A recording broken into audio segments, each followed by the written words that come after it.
Welcome to day 11 of Western civilization. Our focus today is going to look at the origin of Islamic civilization, and this will be important as we start to kind of progress within this unit and look at the greater contributions Islamic civilization makes to Western civilization. Now, there are two notable locations to keep in mind today. They are Mecca and Medina. These are two locations that have significant value within Islamic culture. Two notable dates as well: 570 CE, which is the birth of the Prophet Muhammad, and 632 CE, which is the death of Muhammad.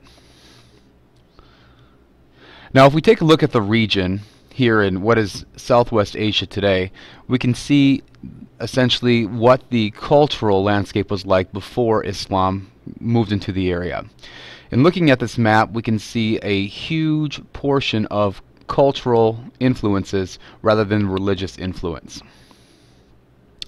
Now, the region is primarily inhabited by Arab nomads. These nomads are called Bedouins, and Bedouins are a tribal culture that mainly reside in a lot of the arid, unhospitable locations.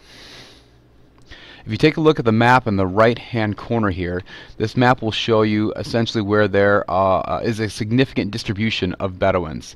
And we can see, if we compare this with the physical map, that this is going to be largely arid and desert environments. Now, the family structure within these Bedouin cultures are very small, because essentially the environment can't support or sustain large populations. But within these small cultures, they are extremely loyal, and the family structure is very important. Now, historically, where the Bedouins come into play is when a lot of the classical empires weaken. So the safety of overland trade routes really are called into question. So the Bedouins are really called on to kind of transport a lot of these goods as globalization starts to emerge in this part of world history. Now, merchants desired sea lanes connecting the Arabian Peninsula, and essentially what we see if we look at this small map here, well, I have better ones to show you here in just a little while. But this is a crossroads between the west up here, which is in Europe, and the east over there in modern-day China, India, Persia, so on and so forth. And Mecca was a very important site for a lot of caravan traffic. So if you take a look, these are trade routes in the ancient world. And we can see largely again that there is a lot of desert here in this region, and so these trade routes are very important for transporting goods back and forth to a lot of these seaports that will kind of filter through the Mediterranean world and again connect east and west.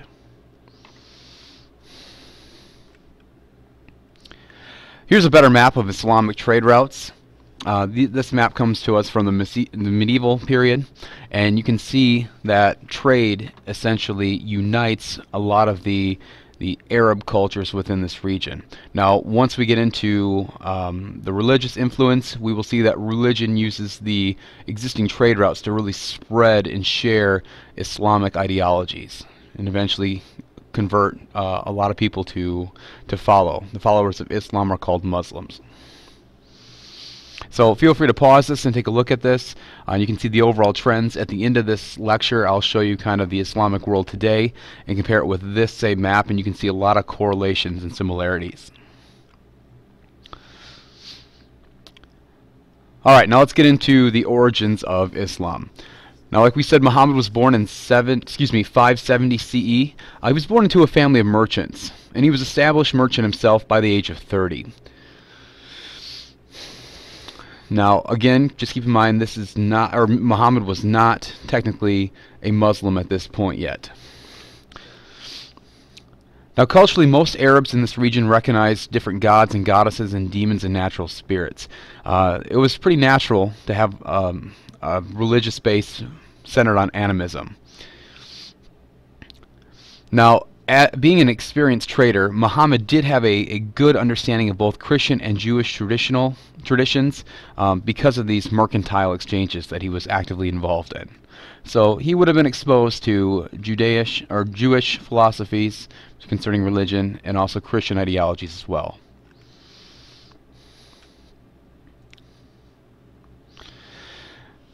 Now, it's believed that Arabs are descendants of Abraham's son Ishmael.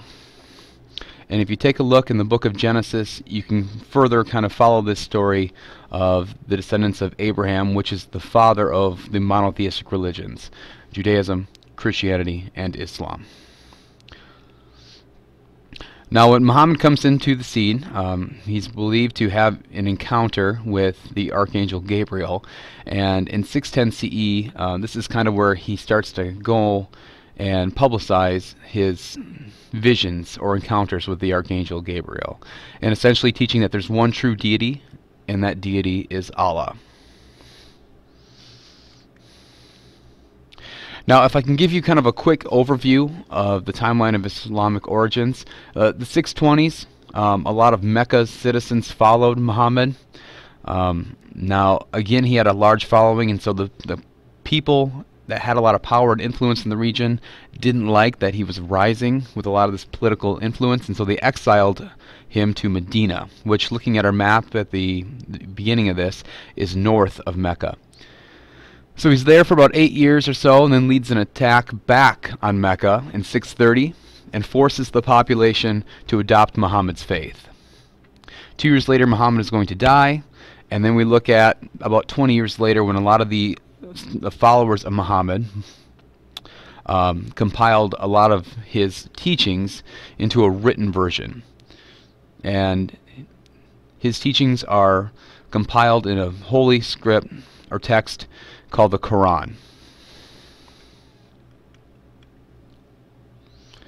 Now, Islamic is no different than a lot of other religious entities where there is some disagreement and stuff like that. And yesterday we looked at the Great Schism within Christianity. Islam also has a great division within it as well. And it happens after the death of Muhammad. He really made no specific successor, which caused a very serious division amongst his followers. And the biggest division or argument was essentially who's going to take over and who's going to lead this religious entity now.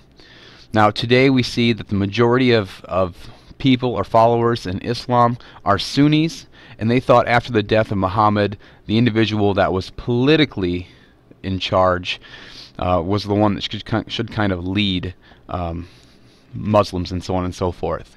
Where today we've got about 20% of the followers of Islam that believe that it should follow more of a bloodline, where Muhammad's son-in-law and cousin, Ali, who is in the picture right here to your right, is the one that should have taken control. So if we take a look at the Islamic world today, feel free to pause this, take a look at this a little more further in depth. But the Islamic world, we can see that the majority are Sunnis, and that's going to stretch from North Africa into Central Asia, all the way into Indonesia as well. And again, the Sunnis are the ones that favored a more political alliance, where the Shias, centralized in Iran and Iraq, these are the ones that tended to follow more of a bloodline approach. So if we look at the expansion of Islamic culture between 632 and 750 CE, this map provides a very, very good example of the expansion of Islam. So we can see Islamic lands by the time of Muhammad's death are centralized here in the western portion of the Arabian Peninsula.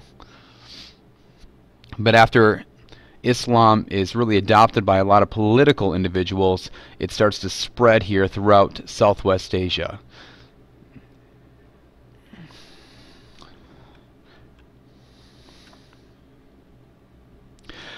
So again, as we kind of wrap up this discussion on the origins of Islamic culture, we can see that a lot of the development of Islam is credited to these ancient trade routes that existed previously. So we can see Medina and Mecca, and from here, this is kind of the heart of Islam. And then through trade and cultural diffusion, the ideas here spread throughout North Africa, Central Asia, and eventually will go down here into Indonesia as well. Let's compare that with the Islamic world today, and again you can see it's almost perfect in terms of the correlation between the ancient trade routes and the distribution of Muslims on a world scale. That concludes our discussion on the origins of Islamic culture. Tomorrow we're going to look at the Islamic contributions to the West.